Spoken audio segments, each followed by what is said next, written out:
මතකද මේට අවුරුදු 21කට කලින් සුනාමිය ආවා. කොන්ක්‍රීට් ගොඩනැගිලි බිල්ඩින් ගලවගෙන ගියා. තින්ත පතුරක් ගැලවුණු එක බුදු පිළිමයක් තිබ්බද? නැහැ.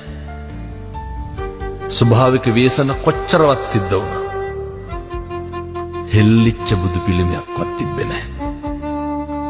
ඒ තමයි ස්වභාව ධර්මය තථාගතයන් වහන්සේට ගරු කරන විදිය. අපි කොච්චර කරන්ට ඕනද? තථාගතයන් වහන්සේම දේශනා කරනවනේ කර්මය දැඩි වූ කලමා කුමක් කරන්නද කියලා. කර්මය හරි බලවත්. අපි හිතලා අපි කියපුවා අපි කරපුවා තමයි සැප පිණිසත් දුක පිණිසත් හේතු වෙන්නේ.